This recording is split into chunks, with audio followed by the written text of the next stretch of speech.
my name is Jasmine Jones, and I am a licensed clinical social worker, and you are now watching Black Girl, Therapist in the Wild. And this is a little show I like to call Therapist Sips and Reviews.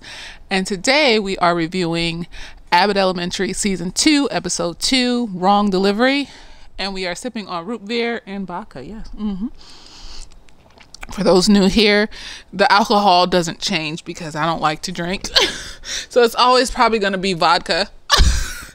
But the chasers change, you know, juice. I like juice and things and stuff. So yes. How y'all doing? Anyways, this episode was funny. I'm going to start off with Barbara and Melissa because they weren't seen as much in this episode. But it's like, so basically everyone's jealous of the new charter school down the street. And everybody feeling the type of way, like, why this school got fresh shit and things like that. I don't know how charter schools are funded. I forgot. But basically, they funded it a way where they can get fresh shit and regular public schools can't because our government and officials suck. There you go. You know, I just read on the Shade Room. But basically, the student loan forgiveness that we was all supposed to get if we had the Pell Grants no longer applies unless it is, a government loan. So Sally Mae don't count. Some shit like that. I don't know. I'm just like, you know what? I'm tired. Just take it all away. I'm tired. So God bless the ones that didn't get their loans forgiven. I'm tired.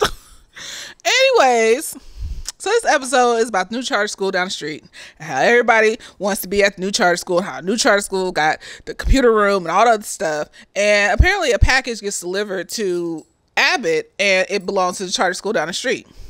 So, you know, they go over there and Janine feeling the type of way because all the kids got shit and all this other stuff. And then the kids know the other kids down the street because kids know each other. And so the kids at school know that the kids down the street got like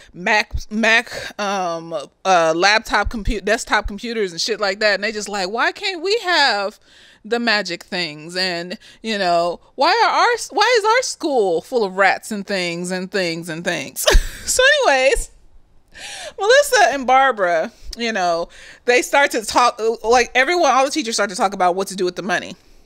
Melissa and Barbara just want to get cleaning supplies for the school. They want to keep it simple, you know, not do too much because the school falling apart anyways. And everything that was done in the little school Shark Tank was needed. It was needed. Like, the kids ain't got no inflated basketballs and there's hair in the food and the janitor can't fix and clean the school without new supplies.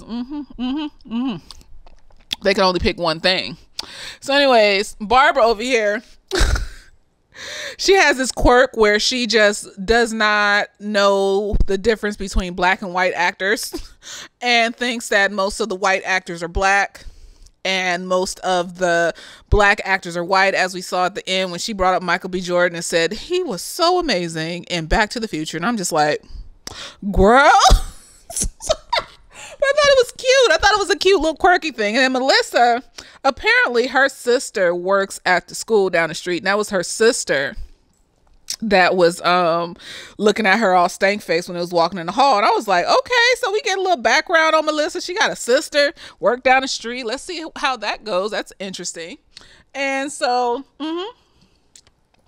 Janine feels the type of way. She wants the kids to have some special shit and she wants the kids to have a computer lab. And so Ava decides to do a school Shark Tank for the faculty members to come and make a presentation.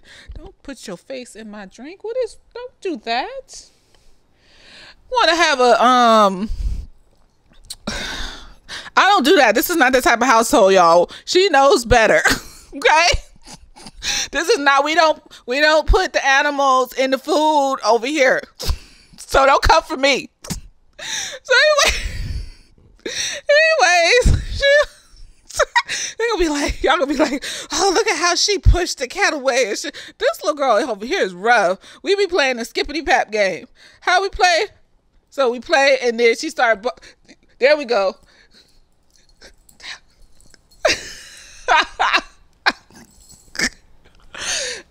So I don't abuse her. We just be playing like that and shit. She's just a little wild thing. So anyway, so don't come for me, okay? So anyway, so it'll be like, she hitting the cat cat. I'm not hitting the cat. We played a skippity pap. I just waved my hand in her face, and she think I'm about to hit her. Then she hit my hand, and then I hit her hand. We go back and forth hitting hands and shit. Don't come for me. I play with my cat in different ways than probably most folks, and we love each other over here. Okay, I'm not abusing my animal. Look at. She think we still playing. Anyways, so what was I saying? See, I got caught up in my anxiety thinking y'all was gonna call Peter on me.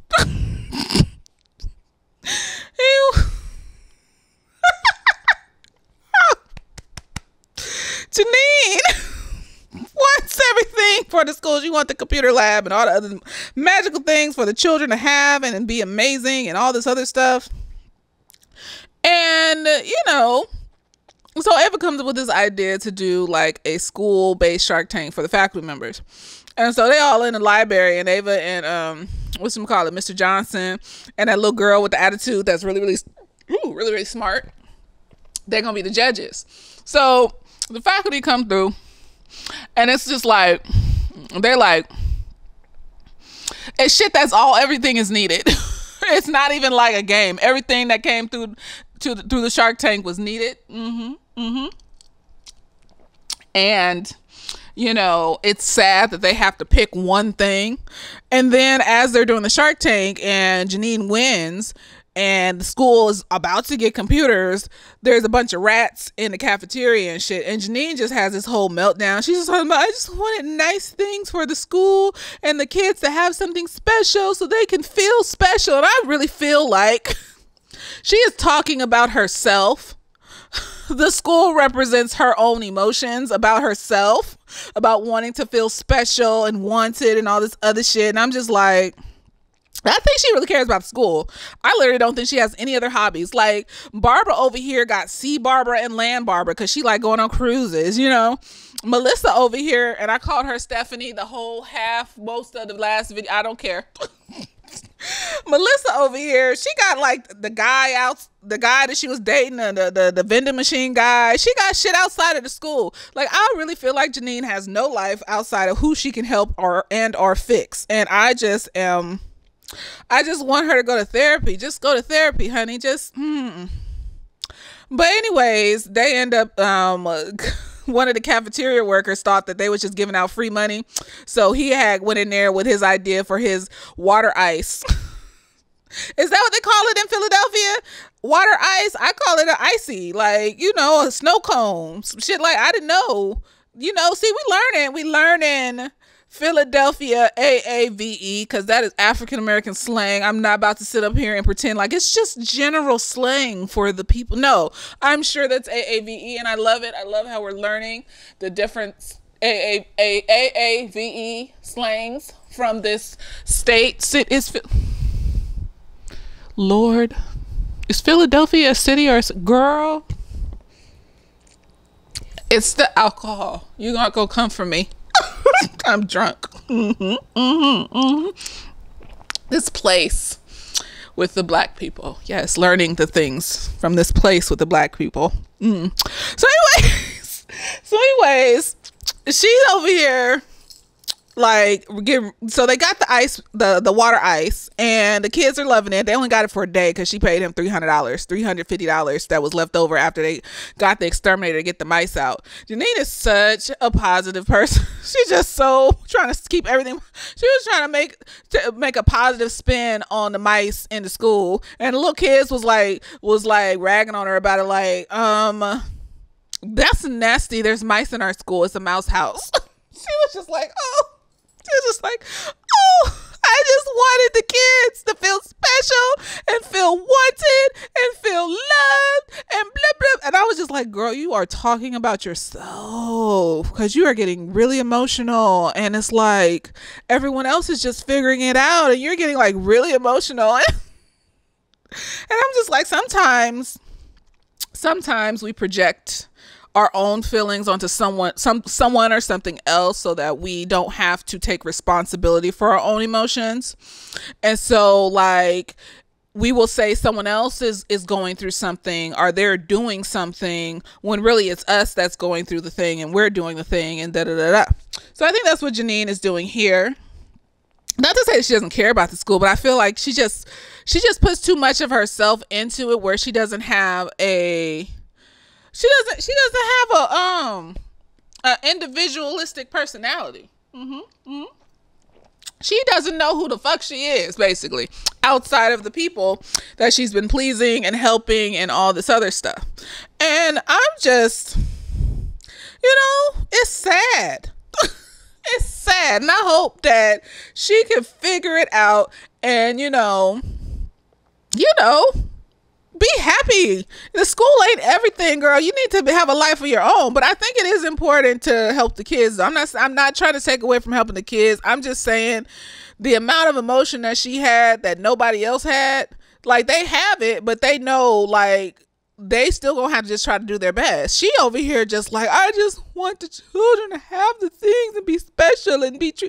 And I'm just like, girl, because like when you're in a job like that, you have to have a tough skin a little bit, because you ain't gonna get the shit you need and get the help that you need for the kids. And it's like, maybe if you're first starting off, you may notice how this shit is fucked up and you may start getting emotional and shit. But Janine been into school. She been here. So it's like, she didn't be like Barbara and Melissa, but I think she just, she's just a more sensitive person too. She been through things. She's a people pleaser. She's sensitive. And so, excuse me, I'm glad they got the water ice. I wish they could have got the computers. Gregory is over here trying to peter out with Taylor. I was just like, when he said he was having issues with her, I was just like, yes, she was just a guest on the show. She does not count. I hope their relationship crashes and burns so he can be with his wife when she's ready, because Janine's not ready yet. She over here crying, trying to project her emotions onto the school and stuff. She's obviously not ready for, relationship things and being with someone else, because she puts too much of herself into things and there's nothing left of her, whatever that may be, because we still don't know too much about like her hobbies.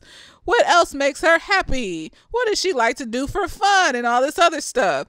We don't know. I don't know. Besides the school and the children and stuff. Who knows? And her boyfriend that was trash.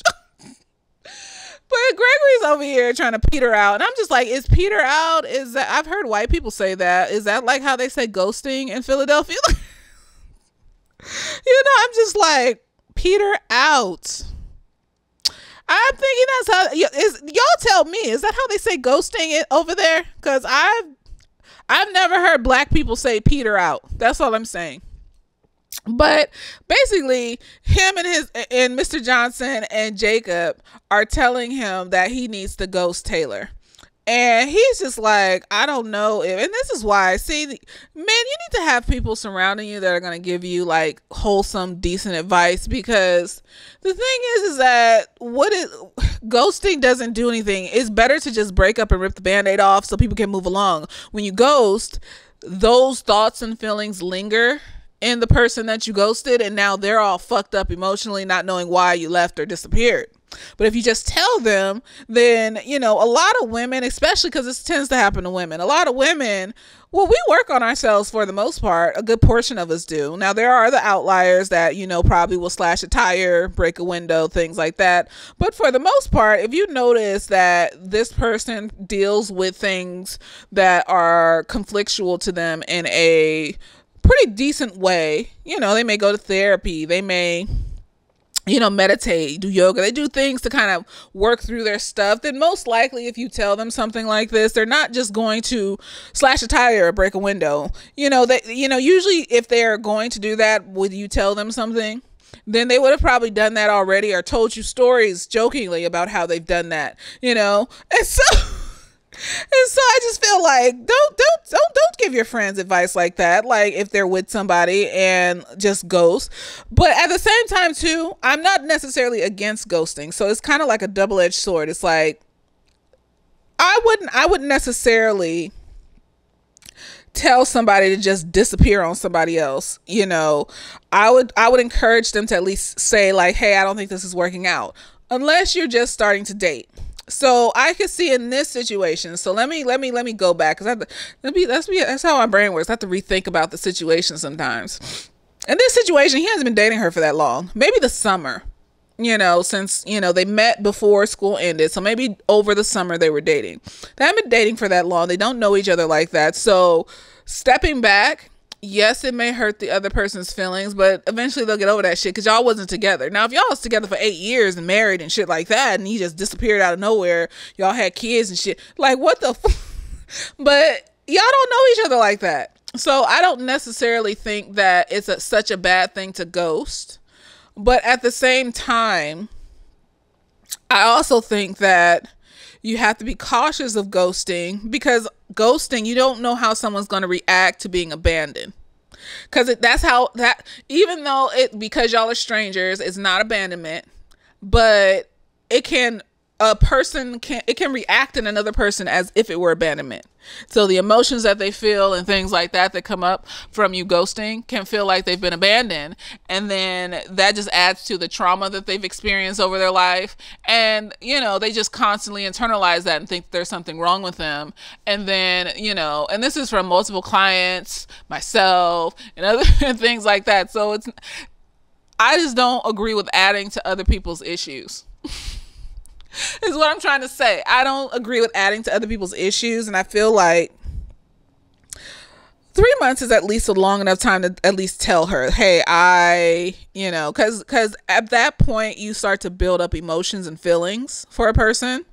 So yes, you may still be strangers, kind of, sort of, but then at the same time you still have emotions and feelings, which can cause traumatic responses if you just disappear out of somebody's life.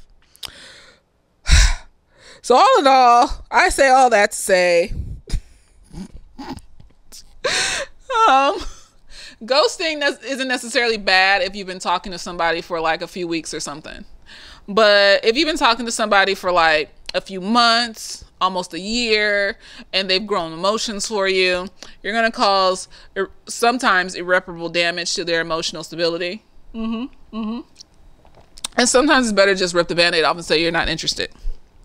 Instead of, you went on like date after date, talk after talk, and then this person's just like disappearing out of your life. You don't know what the fuck's going on. So yeah, I think I'll say it that way. I'm probably going to edit a bunch of that shit, or maybe not. Who knows? But, I'm still kind of on this fence of like, is ghosting good or is it bad? And for me personally, I will ghost. I will ghost if we're just talking like on the app or something, and you start saying stupid shit. I'm just going to unmatch. I don't know you. But if I'm dating somebody for a few weeks, a few months or something like that, I don't feel right. It would hurt. It would make me feel uncomfortable just to be like, this person that I had a period of time with just disappear out of their lives. I wouldn't feel right just disappearing out of their lives without letting them know why. So I would probably tell them like, hey, I don't think this is working out. It was great spending time with you, but I'm going to move on. So, I always say, like, if you're just talking to someone, especially on the apps and stuff like that, then just unmatch. You don't know these people. Like, you don't owe them anything. You don't owe anybody anything. But, if you have empathy, if you have care for other people's mental health and emotions, and you've been talking to them for long enough for them to possibly grow emotions, you probably just want to let them know, to their face if possible, hey, I cannot continue this, or over the phone, or even a text. I mean, it seems petty, but at the end of the day, it's like, at least they said something and they gave you a reason why. They didn't just leave you in the dark after you thought everything was going great. So Janine helps Gregory figure this out. She talks to him and she says that his superpower is that he's so straightforward, and he's just like, yeah, I am honest and straightforward. That's on brand for me. And she's like, I don't think it's a brand. He's like, yes it is. And I'm just like, he's on the spectrum. I love it. It's magical. And so he's like, I'm going to be honest and I'm going to tell, because his whole thing was because he works with Barbara, he thought it would be awkward that if he broke up or stopped talking to her daughter. So he decides to tell Barbara, and he calls Barbara in to help him with one of his windows. And he goes, Barbara, can you help me with the windows? And she's like, yeah, I can help you. And it's some weird ass way to open the windows. And I feel so upset that everything in the school is just broken down in trash. And there's asbestos in the ceiling. So our children are getting cancer, future cancers and things. It's sad. God bless them. And then he's about to tell her. And she goes, oh, I'm so sorry that you and Taylor didn't work out. And he's like, what? And she's like, oh, am I the first one to tell you? Oh, I told her to not peter out and to just tell you.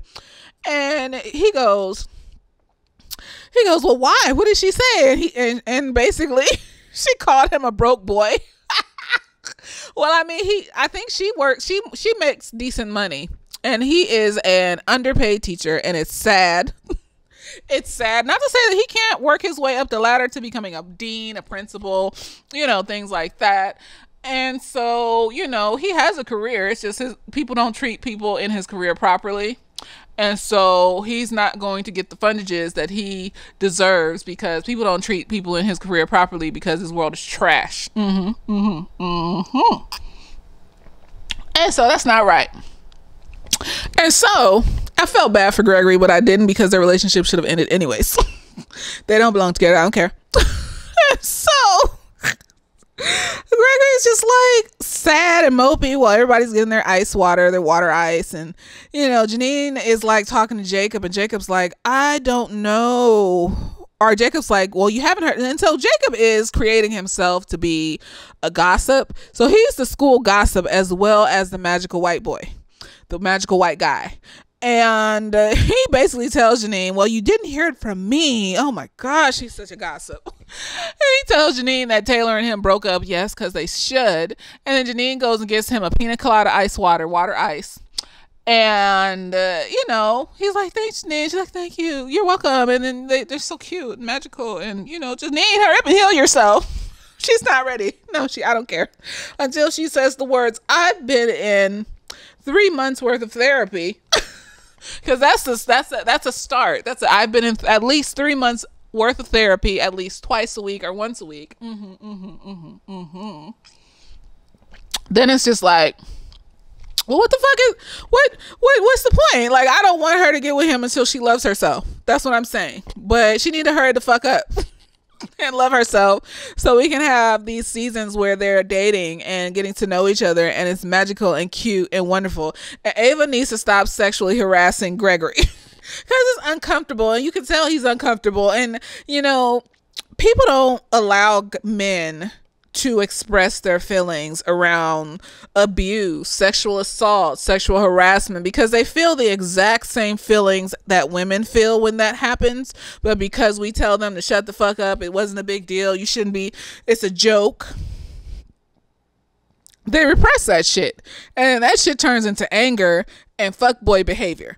Because those are expressions of trauma that we are unaware that we have. So fuckboy behavior, anger, lashing out, avoidance, most of those are just expressions of trauma, and when you don't know how to communicate how you feel. So that's why a good portion of the men in the world have issues. Because, we don't allow them to embrace emotions and talk about how they feel. I mean, Gregory's dad seemed like a pretty strict individual, and, hyper focused on him being in the lawn service. He didn't seem open, like he was raised by an open person that would listen to how he felt and was concerned about his feelings, because he doesn't even care that he works at the school and wants to be a principal. So it begs to say that he grew up in a household where his emotions probably weren't, paid attention to as they should have been. So, I feel bad that Gregory, can't express himself in the way that he needs to. Wait, what was I saying? Something about men can't express themselves. But, what was I saying?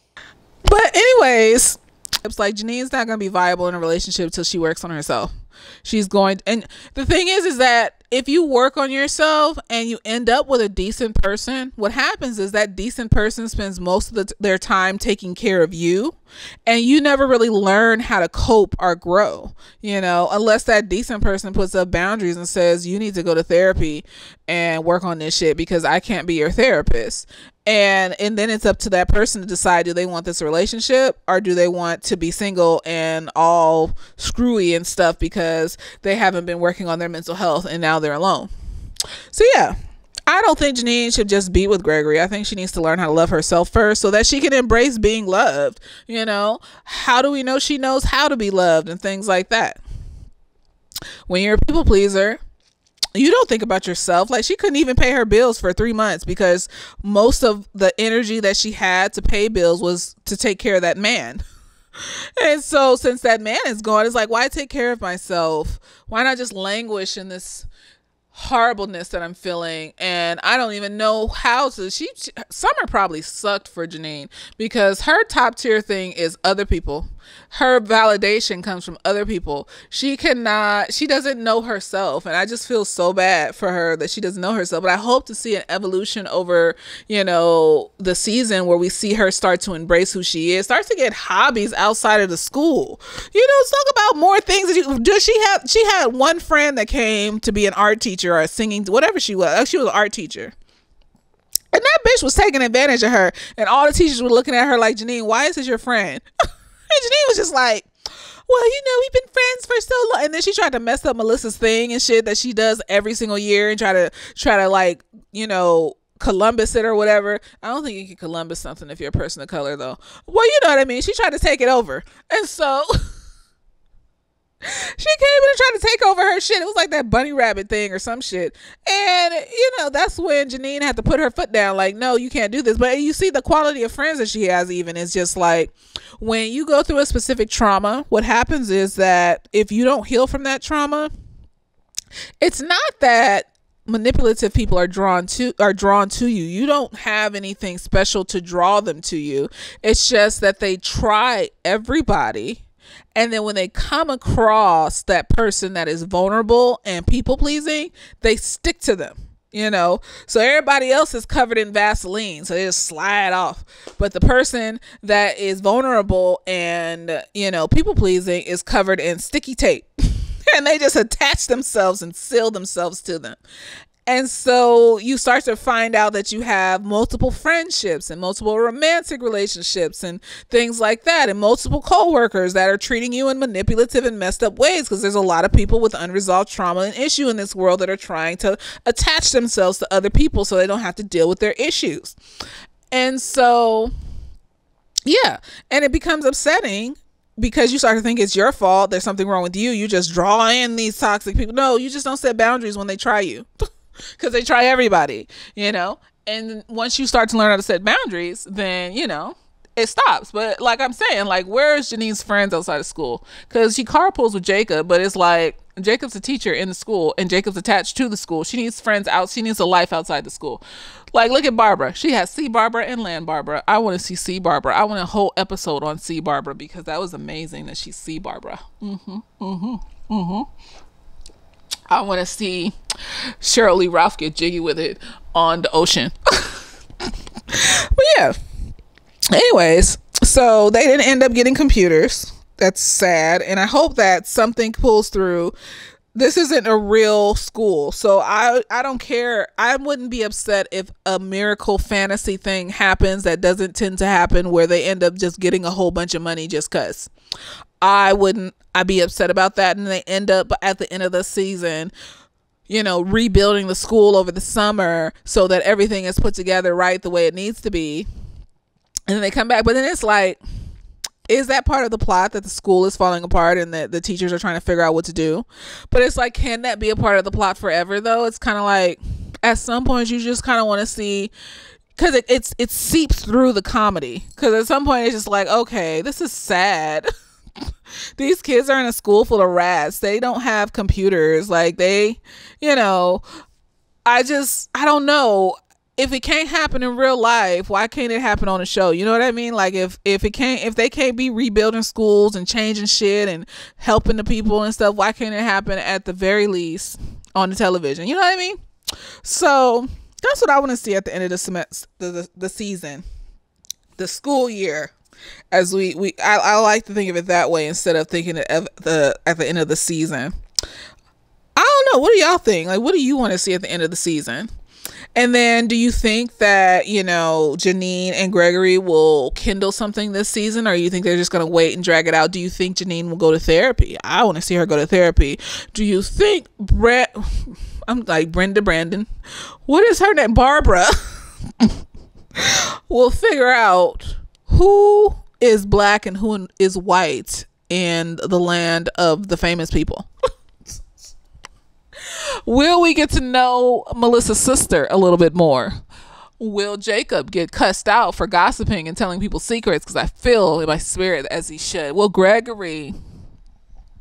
I don't know. Gregory's chilling. Will he become a principal? I don't want to see Ava leave, though. I don't care. She was like, at the end, she was like, I could be president. I could be... I think she likes the notoriety. I think she likes the fame of it all. And that encourages her to work harder to climb higher. Because she a round-away girl. She hustles. She will thrive. And I think she enjoys these little kids and these teachers and these faculty members looking up to her. And I think she tries to make sure that, you know, things are taken care of just enough so that they can keep looking up to her. I could see her in office. I could see her doing something bigger than just being principal. I could see that. She has the personality. She has the leadership skills, kind of, sort of, maybe.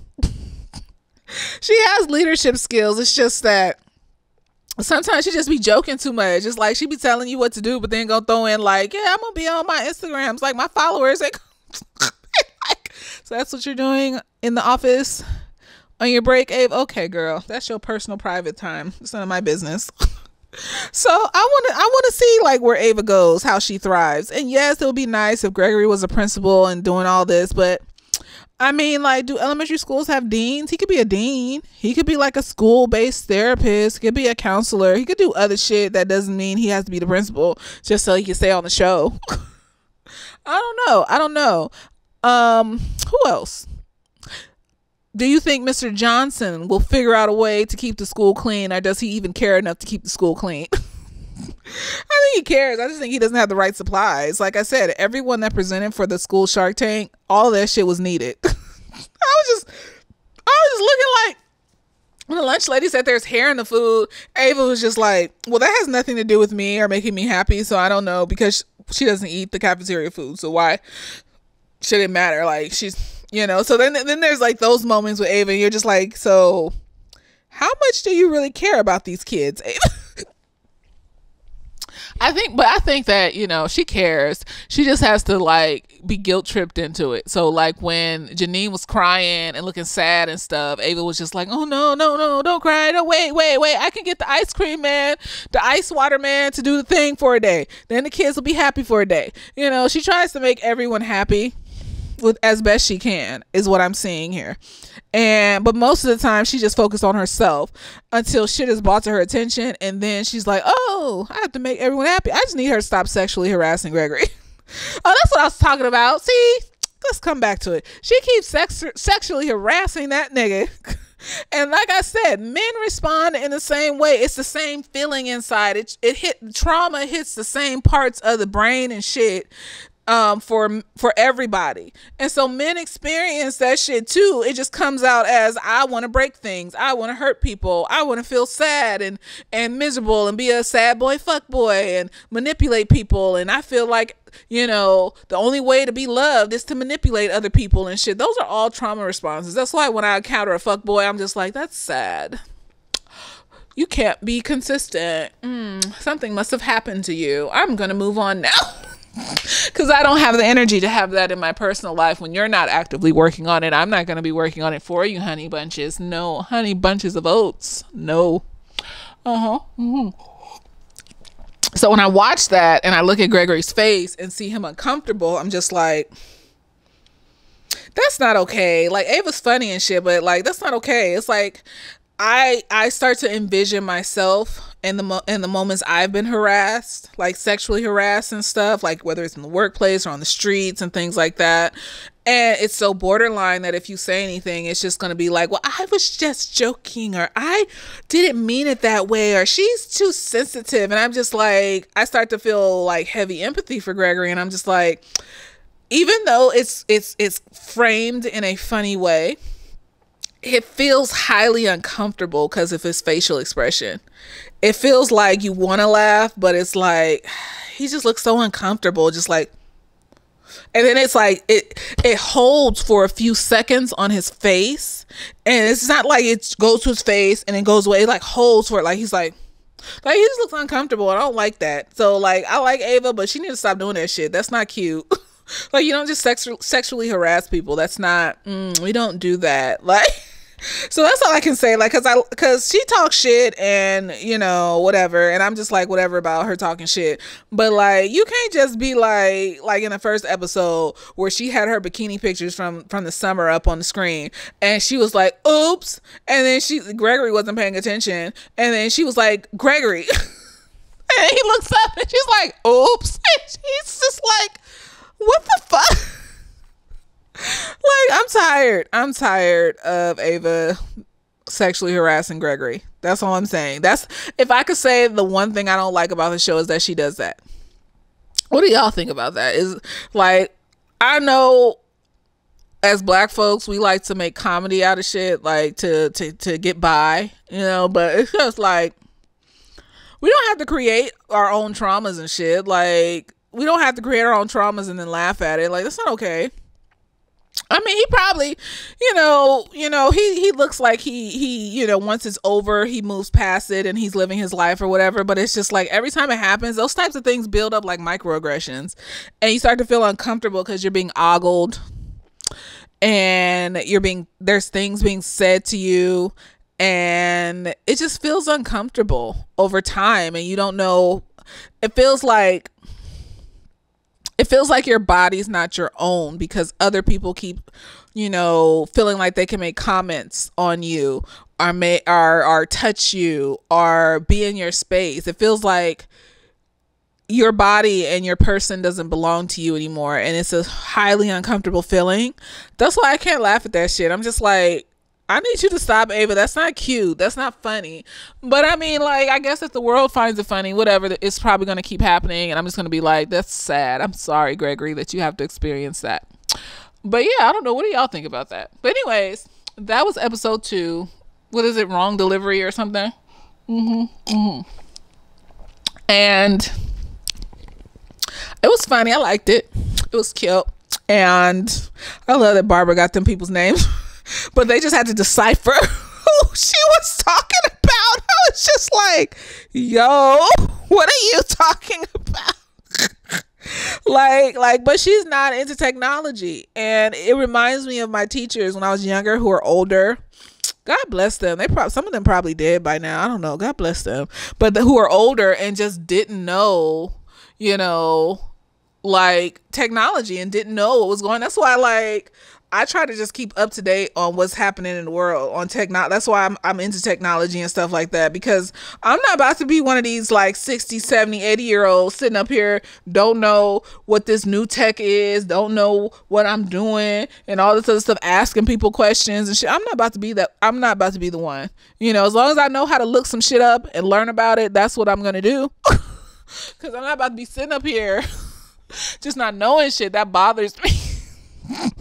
It does. I don't care. So yeah, that was cute. And then, like I said, Gregory and Janine are going to get married and have little brown babies, and it's going to be magical. Janine just needs to learn how to love herself, because you can't be going around, you know, being in any type of friendship or relationship not loving yourself, girl, because you're going to get taken advantage of, because these people out here, you know, that's blood in the water and shit. They're going to try, and then, oh, look, she's bleeding. Let's get her, you know. And it's easy to spot because they test the waters. They try to trap you. You know, my clients be talking about just ways people have tried to trap them and stuff like that. And it's just kind of like they will say something. Like they'll say something that's slightly offensive, and they'll wait to see your response, or that's slightly derogatory, and they'll wait to see your response and things like that.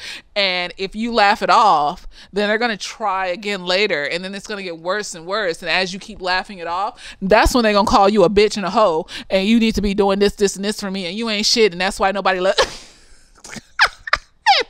you just end up in some bullshit, and you looking around like, how did this happen?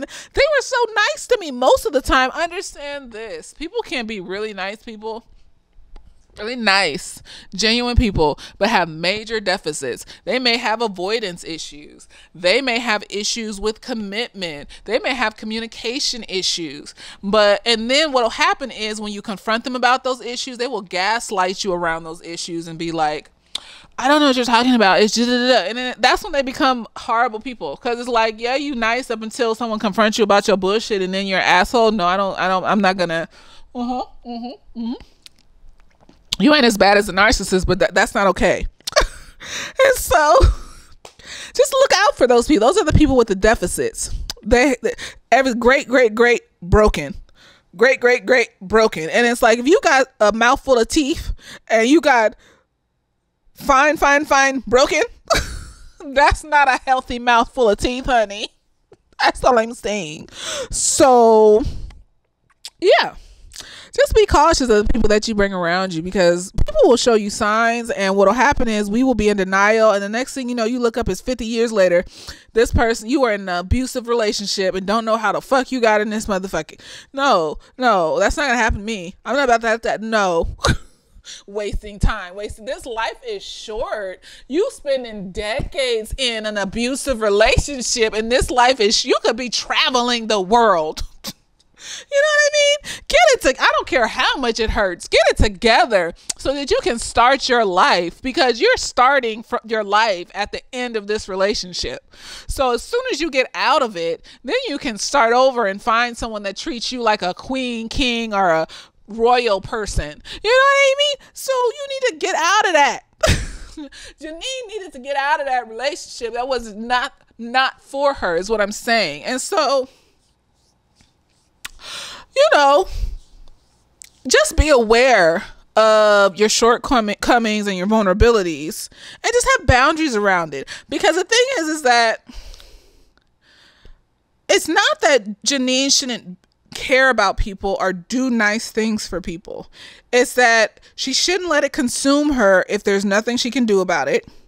And her kindness and her givingness is her castle. It's the castle she builds. It's her gift, her present to herself and to the world. And then the wall around it, the moat with the piranhas and the crocodiles and the big ass gate and the oil that drips from the top if you try to breach my gate, is the boundaries. And when someone comes to me, my gate is always down. I always show respect to people that I meet. And then as I get to know them, I'm standing at the gate is down, we're talking, we're getting to know each other. And then based on what they show me, I'm either slowly bringing the gate up to close it, or I am letting them come inside and enjoy the castle, which is my gifts. So it's not about Janine needs to stop giving and helping people. It's about Janine needs to stop giving and helping the wrong people, and she needs to stop letting the things that she's giving to consume her. She needs to let herself be taken care of sometimes too. She needs to find a balance, and she hasn't done that yet. And Gregory might, provide that balance, but when you're a people pleaser, you're not going to recognize that balance because you're not used to giving to yourself first. So you don't know what it feels like to have someone care about you because you don't care about yourself first. And so once you start doing that, then it becomes easier to allow people to care about you, because it's like, oh, I take myself out to nice dinners. He took me out to a nice dinner too. It feels good. Oh, I take myself traveling around the world to do things and have fun. And oh, he took me somewhere nice around the world too. That's great. Oh, I listen to myself, and I take care of myself, and I give myself a break, and I meditate and take deep breaths to calm down. Oh, he helps me calm down, and he listens to me, and he takes deep breaths with me too. Those type of things. I cherish the time that I spent my alone time. Oh, he respects my alone time too. Or, oh, I cherish spending time with other people. Oh, he enjoys spending time with me too. You know what I mean?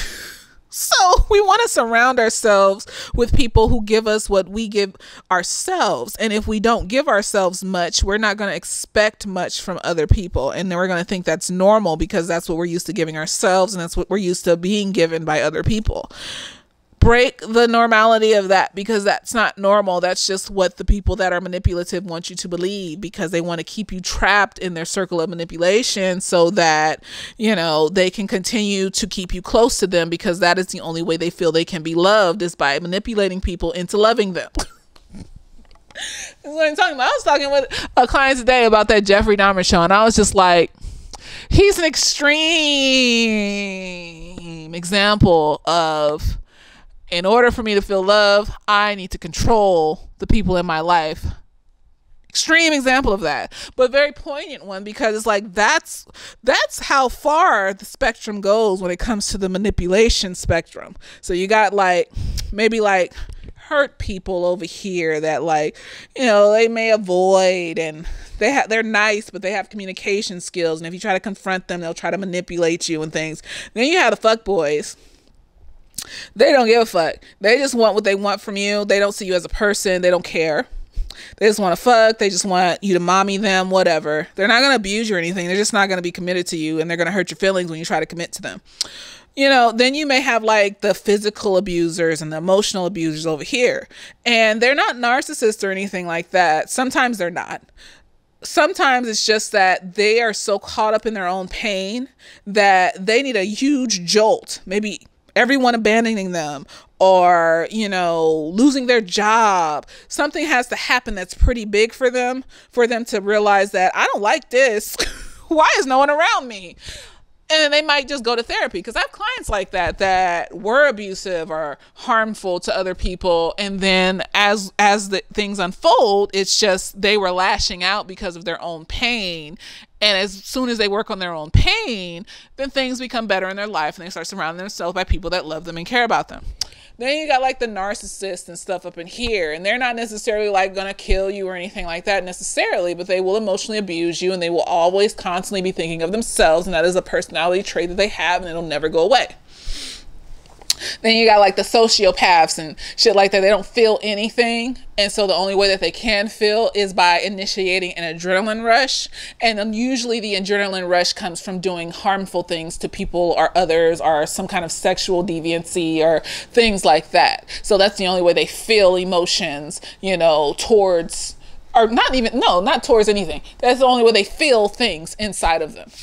So, you know, then they get addicted to that adrenaline rush, and it becomes an obsession, and it becomes a compulsion. And so, you know, that's why you have to love yourself, because there's so many people out in the world that are on different parts of this spectrum that you're not going to know up front. So that's why you're going to have to observe and pay attention to how they talk to them, how they treat themselves, how they treat other people, because that's going to show you what the pattern is. Because everybody comes with the interview face. Oh, I am here, and I love this job, and I love this company, and this is so great. And then as soon as they get the job, they're talking shit about the boss like everyone does. So you want to see how they talk about other people, and then how they talk about themselves. Because in how they talk about other people, like let's say they are negative and gossipy and fucked up to other people. Like look at Shannon over there. She's a bitch. I don't like her. Look at Jerry. He's trash. And you're just sitting there like, oh, I mean, I don't really know these people, but okay. And you're just like, well, maybe they really are trash. No, girl. This person is showing you their pattern. Or they're really negative towards themselves, or they really talk really negative about their family in a way that shows that they haven't healed. Now, especially if it's like the first date or the first time meeting this person. Why are you telling me that you were abused when you were 5 and I don't know you? This is the first time I met you, and you're talking like, I don't need, this isn't first date material. We don't talk about these. This is over time. 6 months into the relationship, maybe we're talking about our traumas, you know, things as we get to know each other and stuff like that. Maybe 3 months in, we're talking about it with consistent dating, then we're getting to our traumas and things like that. So when you keep an eye out for these behaviors, it becomes easier and easier to spot them from jump. That's why, like I say, like I ghost people on the dating apps, because I'm a therapist, so it's easy to spot shit. But it's like you're not asking me questions about myself. I'm leading this conversation. As soon as I send a reply that's not a question, I'm not hearing from you, period. So you're not picking up the conversation from my last reply because it's not a direct question asked of you. You're not thinking to ask me any questions. You're asking me stupid questions. You're trying to you're like saying attitude-y type snarky shit and things like that. And I'm just like having a normal conversation, or I'm telling you about the things that I do, like how I like to travel, or how I have my own business. And all of a sudden it's like crickets. It's like, oh, was that intimidating for you? Was that intimidating? Or like them dudes that they think you're smarter than them. So So they'll talk to you like they're a dictionary and start using all these big ass words in every sentence, and you're just like, is your profile, you didn't write like this in your profile. What? You like indubitably, and I'm just like, what? Nobody genuine talks like that. It sounds weird. You're talking like T.I., and we all know T.I. has some issues, okay? So no, we're not, no. And I just cut that shit off, like, no. So Janine has to work her way up to that, is what I'm saying. So she's not ready for Gregory, because there's not much wrong with Gregory. Like, yeah, he may or may not be on the spectrum, but like, it seemed like he got his shit under control. Like, he's pretty straightforward. He's pretty chill. He's nice. He notices things. He noticed her little part. That was so cute. Yes. And, you know, like, he's sitting there just ready. He's like a pie on the windowsill, cooling off, waiting for her to get herself together. I don't care. We shouldn't be waiting for niggas, but I don't care. They belong together. That's her husband. You know, and then when they get together, yes, she'll probably still have problems and issues and things, but because she will be actively working on those problems and issues in therapy, he just comes to bring in the extra support. You know, he supports her in her growth, you know, comforting her, being there for her, but he's not taking on the role of her therapist where he's the one that's trying to fix her or whatever, you know, because then basically he'll be the new Janine and she'll be the new Tyree or Tyrone or whatever the fuck that stupid nigga's name was. But yes, there was some hiccups in this video tonight. I don't know. I've been up since 9 a.m. seeing clients, so, and then I went and got a pedicure, so I have a hair done. Yeah, this was thought of like months ago, and then like I got it done the other day, and I was just like, I hope people don't think I'm doing this because of that whole Ariel thing, because I wanted this in June. I wanted red hair in June, so hopefully not, but who cares? It's pretty. You know, so, you know, bitches changing things up a little bit. So I hope that whoever watches this enjoys it. Once again, I do not abuse my animals. I do not abuse Poops. Okay. I be scared when she be getting hurt. I just be like, what's wrong? I be seeing shit in her eye, in her nose, in her ear, and I be like, oh, what's that? What's that? I be having damn near panic attacks when I think something's wrong with her. So that is not me. I am not her. We just play rough. That's all. I don't know how else to say it. We just play rough. So, you know, it is what it is. Cats, you can be heavy-handed with cats because they be sliding through shit like pinholes and stuff. So I just be picking her up, you know, and putting her down. I be trying to make sure, like, feel with my hand, make sure I ain't squeezing no organs and shit because, you know, I don't want to, like, she could die or some shit. I don't know. I don't want her to die. But, you know, I'm like heavy-handed but gentle. There you go. So don't come for me. We have a unique relationship. And I know there's a bunch of white folks on here gonna be like, oh my gosh. And you know, black people like cats too. I'm on this group, black people with cats, and black people like cats too. And that's probably gonna be some black folks. Why are you swiping at her? Like, she's like, we just playing. Like, I don't know. She like that shit. She be trying to, like, when I'm walking past, she'll be like trying to hide, and then she'll jump and then tap. Like, I call it tapping. She be tapping me on the leg. I don't know. They said that's because the cats be trying to practice hunting. I'm just okay. There's this squirrel outside on the balcony, and she be like this close to jumping into the tree across from the balcony, and I don't know if she wants to eat it. I don't know if she wants to talk to it, but it keeps coming back. And she just keeps sitting there looking at it. And I swear, if she jump into that fucking tree. But it's like, I don't want to deprive her of the balcony, because that's not, I don't want to do that. Like, she ain't had no balcony before, as far as I know. So, you know, she deserved to have a balcony. You know what I mean? So, you know, hopefully she don't fuck with that squirrel, because I don't need her to get rabies. She got her shots, but still, you know what I mean? Like, I don't need her to get rabies. And so, you know, we still went into a tangent about my cat, but you know what I mean. Anyways, I hope you all enjoyed this show. Like, share, subscribe, all the things. And, you know, monies is nice. And I wish money's on me, and I wish money's on you. And I wish we all had the money to thrive in this white supremacy society. You know, so like, share, subscribe. And let me know what you thought of the show. The Abbott Elementary. Let me know what you thought of this show. I guess it's a show. You know, and later days.